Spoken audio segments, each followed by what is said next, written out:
Windows evaluation only lasts 90 days and you can renew it 2 or 3 times. We're not going to activate it. We're going to reactivate the evaluation copy. So to do that, we want to right click on the start button and we're going to go to terminal admin. But I got pretty And then I need to get to the bottom of the thing here so I can remember the command. Oh yeah, okay. When that comes up, it'll say, are you sure? We are going from user access to admin access. So now we're at the administrator level. This is the only time we're at the administrator level is when it asks us that question. Or we specifically say we're running at administrator level. Otherwise, we're running in what I would call a user context, meaning you don't have admin privileges the entire time you're working. Even though your account is an administrator, you're running at user level, which is more secure because if you get a virus as an administrator, it goes everywhere because administrator has control of everything. But if you get a virus as a user, that limits it. So most modern operating systems have that limit, like your phone. You are not root. Root is the administrator of Linux. And it's that same reason. So our secret command, which is not secret, SLM, what's MGR. And then we do, SMGR. Where's that out there? Oh, dash rearm. Yeah, it's not very big, is it? Oh. M, right? Not N. REARM, as in Michael. And I realized that I have Zoom recording. We are going to create some folders, user accounts, and user groups. So we have signed in with an administrator level account. On our folder hard drive, we're kind of pretending that this is our server of our little office network. We're working with things like sharing things and folders. So we're going to go down to our this PC and our file explorer down to local disk C. And we're going to create some folders.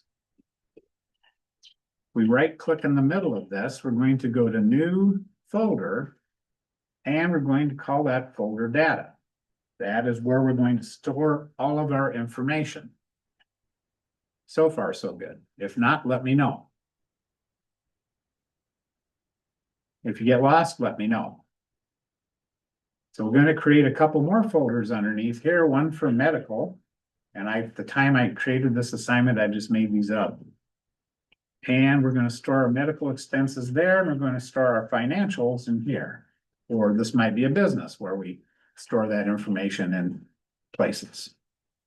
So we have specific folders, and the people that work in the financials should not get into the information that's in the medical.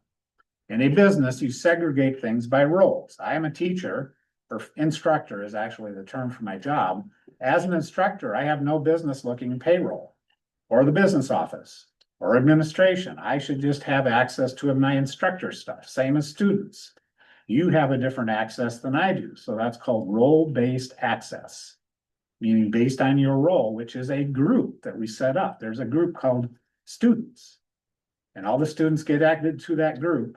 And then we use that group to set our securities and who can get into what. Otherwise, we have to go into the file share and go like, oh, let's see, is it Savannah we need to take out of there? No, everything is managed by groups. And this includes servers, this includes how we manage things at WNCC, lots of stuff. There are the ways of managing, but groups, roles, same thing, is very common. So we need some accounts, we need some users. So we're going to right click on the start button. And the computer management console has several things that help us manage, well, of course, the computer. And then we open up computer management, we have stuff. There we go. One of the things we have is local users and groups. If you look in users, you'll see the Oh, there's a bill in there. I must have done that in another class. But this is the one that we create when we start out almost always is a user. This, we call it user. We can create as many users as we want. So we're going to create a new, you right click, create new user, and let's see, what's the name here? Lucas. And we don't care about the first name. We do want a password. We'll do our standard throwaway password 01. Throwaway meaning you would never use this in real life except as a reset password. Reset password means if your account locks out, I will say, okay, I've reset it to password 01, and then I make you change at your next login. That's very common. However, I'm not going to do that because I just want it to stay password 01 for the purposes of this lab.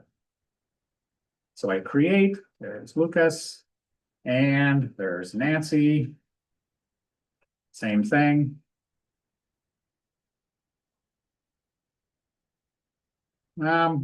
Maybe we'll cut down the number of people we create. We will do Nancy, Lucas, Nancy, and Adam. That's plenty. We don't need any more. There we go. Lucas, Nancy, and Adam. And then our standard password 01. We are not going to change it at next logon. In a production environment, meaning in the real world, you would always have that checked in. You never want to know what anybody's password ever is as a system administrator or a tech support person. You want no business with that. For the liability reasons, and you don't need it. You can always reset things. If I knew your password to your WNCC stuff, I could go in as an option and say, Mr. Greg Dart, I think you're a jerk. Why are you running the school so poorly, right? And no one would know it wasn't you. So as an administrator, you don't even want to have the closest suspicion of anything like that. You are in a position of trust. Tech support people, administrators, you're in a position of trust, and so you never want to abuse it. Just because you can do something doesn't mean that you should. Just because I could delete Ignacio's account doesn't mean I should do it. Right? Or Savannah's account, whatever. All right. With great power comes great responsibility, right? Okay. So we're going to create groups. Rather than managing by people, we manage by groups. We're going to right click on any empty spot, create a new group, and we're going to make it the same name, medical. We're going to make it the same name as the shares. And I'm going to change, let's see, Lucas, Adam, and Nancy. Okay, so Lucas is going to be, yeah, there we go. Lucas needs access to the medical shares. So we're going to add Lucas. And there he is. He is now a member of the medical group. And if I had 85 other people in here, I could add them and put them back in. I don't have to chase around the file system, which you'll see in just a moment. So we create medical group. We do the same thing with financial. We put our other people in here, which is Nancy and is it Adam? Yeah, Adam. There. Now we have our two groups. Well, groups and users are not much good unless we do something with them.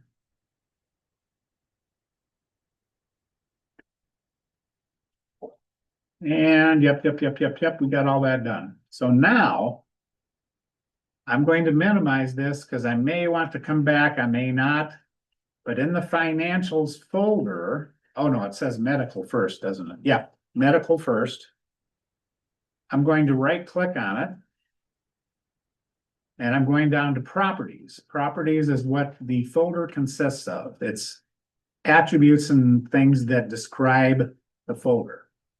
So when I go to the folder, it says there's no bytes of data in it. This is when it was created. We are going to go to the sharing.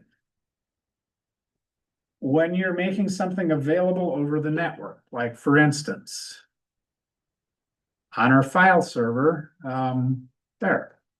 RZ730 is the name of the file server because it's a Dell model RZ730. I have files that are shared out so that I can get to it over the network, meaning I'm connecting to it by the wire. I'm not actually sitting at the server because it's in the back room. So we're going to do the same thing here. We're going to share it out so that other people from another computer can access it. We're going to go to advanced sharing because we are IT people. We don't need no wimpy simple stuff, right? We're going to share it.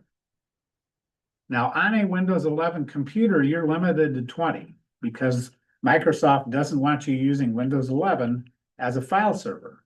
They want you to spend a bunch more money to get Windows Server 2025, which really there's not a lot of difference under the hood. It's a lot of it's the same code base, but this is how they limit so you can't make a server out of it. We do need to go to permissions because just because we've shared it out doesn't mean anybody can do anything with it. And in fact, all anyone can do is read. They can't make any changes. They can't do anything else. We want people to be able to save files, make changes to what's on the network, which is the same thing here. I have access to, I can add files, I can delete files, I can, just like it's connected to my computer. I can do all that. All right, so we are going to allow full control to everyone. Well, there's two places we put permissions on. This is the permission over the network. Let's go to the next one. We're going to go ahead and say okay and okay. Oh, I have a dumb name for my computer. I forgot to rename it, didn't I? Yeah, that's a dumb name. I'll fix that. So now security applies who can do what on the file system, meaning on the local drive. Once you get past the network, the file system permissions override whatever you set on the network. So we are going to do something down here in advanced. Permissions in most operating systems flow from the top. So whatever permissions were here, flow down to data, flow down to medical.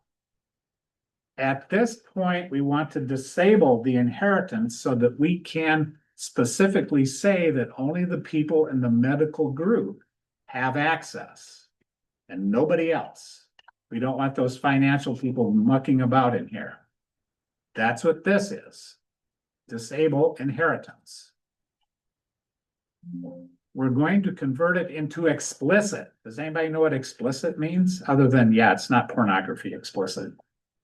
Like the definition of the word explicit.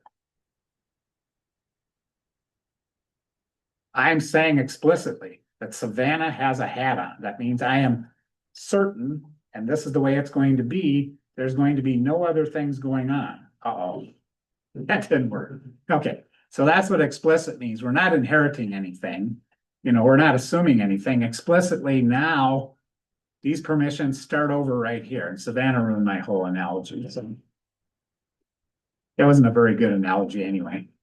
So we've stopped the inheritance. That means that right from here, we can set specifically what we want.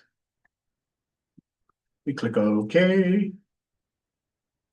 Now, authenticated users means anybody that can authenticate to this computer. Well, we don't want them. So we're going to go to Edit and take them out by removing them. The system means the operating system. The operating system always has to have full access to do its operating system stuff. Administrators need access to make changes to the system. Sorry, my brain stopped for a minute. Users, well, that would mean anybody that logs in to the computer can read and execute, list, and do all that stuff. We don't want that. We want just the medical people. So we remove those. So now only administrators, only the system. We're going to add our medical group. And there they are. We're going to give the medical group modify. Modify means they can delete, they can change, they can copy, they can do whatever they want. Full control means they can change permissions. You typically do not want to let users change permissions. That's what administrators are for. So modify is all they need to make file changes. They can make folders, they can do whatever they want, but they can't change permissions on this and allow other people into the medical stuff. So we click OK, we click OK, we click OK, click OK, close, on and on.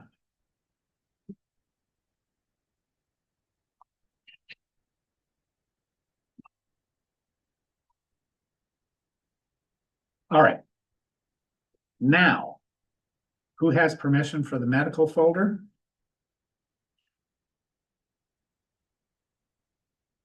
Anybody remember? No, I can't remember either. Lucas. Is it Lucas? I was hoping somebody remembered. Oh, there it is, medical. So it is Lucas. Okay, so if we log in as Lucas, we should be good, right? So we're going to click start. There's our user. We're going to sign out.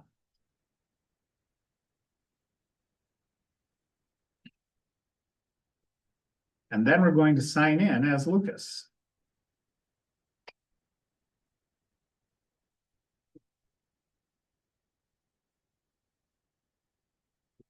And look at all those people over here. They all have accounts. Now let's sign in as Lucas. Oh, we have to click on it. There we go. That is change accounts. Password. Of course, this isn't very secure. Everybody has the same password, but we are doing a proof of concept. Could not log in as Lucas, so I'm logged in as Nancy, who should not have access to medical. And she does not, because she is not part of the group. And since she's not an administrator, if I click continue, notice it has the little warning sign shield thing. I have to have an administrator username and password. And Nancy, being a regular user, should not have access to that. I have not made the permission changes here, but she can get into financial. I did not share out financial. I did share out medical. And so if I try to get this to this over the network, I have a stupid name for my computer. So I think I'm going to change that. So I'm going to right click and go to system. It's a dumb name. I can't remember what it is because we'll need the name of your computer for this next step. So renaming your computer is always a good thing. There it is. See, it says desktop dash blah, blah, blah. I'm going to rename this computer to something better. Uh-oh. I have to have an administrator password. Do we have an administrator password? Yes. You betcha. Nancy stole that from us. That darn Nancy is a problem child.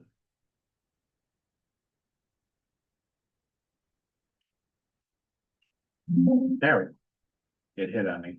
So I'm going to make it simple and call it Win11 for Windows 11. That'll be easier to manage when I reboot. I'm going to log in as Lucas. Confirm my access to the file folder, confirm my access over the network, but I want to have a better name to type in than this stupid name. So changing the name, then you have to restart. And then we'll be back. Uno momento. Okay, so here we are on this PC. Finally, Lucas let me in.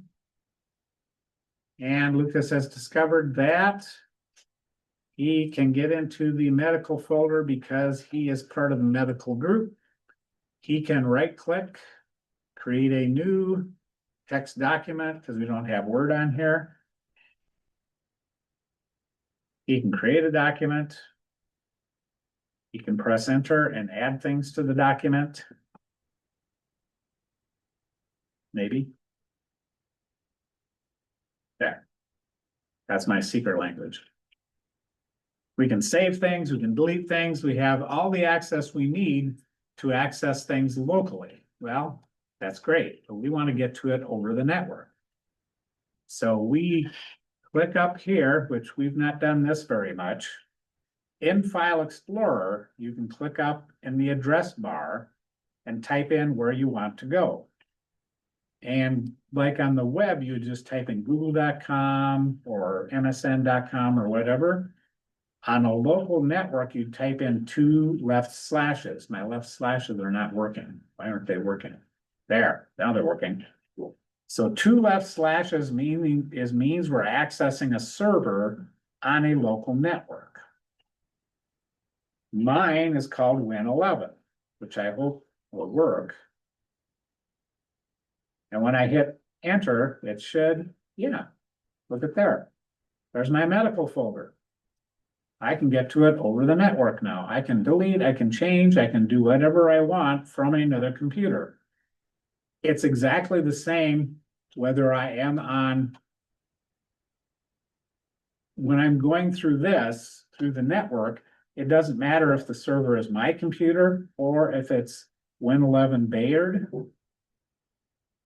Because we have the same usernames and passwords, I'm now accessing NASDA Great. Okay, that's an interesting name. There must be a story there. But I'm going over the network to Savannah's virtual machine, which hopefully she doesn't shut me out. And we're going to make another doc. I can save things. Yeah, I've confirmed that Savannah was following along and paying attention. And I'm sending her a secret encoded message. And I can do all the things on her computer just like I can do on my computer. So far, so good. Now this works, but it's very painful. And who are you going to persuade to go up here and type in / and all that kind of stuff, right? Nobody, except you guys. What you do is, just like I did here, you could do what's called mapping a drive. So if I go to Windows and delete and do things, if I go to this, I'm accessing it exactly the same as though it was a drive connected to my local computer, but it's a network resource in the back of the room. So with Savannah's computer, I can demonstrate that by, if I go back to Bayard and I right click, I can map a network drive. So her resource is medical. And spelling is not her strong suit, apparently. Fine. No. Okay. I don't even try to, it's like now I can't spell financials after I saw that. So I'm going to map a network drive. It can come up as Z. It can come up as whatever we want. If I had access to this folder with a different credentials, I could click this. Reconnected sign-on means if I restart my computer, I'm going to have this Z drive every time I log in. And now I have a Z drive or an E drive or a C drive. They all, like a USB drive, they all show up in File Explorer as a drive, even though the medical drive I'm accessing is over on the other side of the room, which is no different than accessing something off the server in the back of the room. The server is serving out resources. I, as a client, am consuming those resources. And whether you're on Facebook or Twitter or whatever, it's the same thing with a client server. You're the client, Facebook is the server, Twitter, whatever, Blackboard, WNCC.edu. It's all the same concept, meaning it's not implemented exactly the same way, but conceptually it's exactly the same. Client accesses resource over a network. How is that for a lot of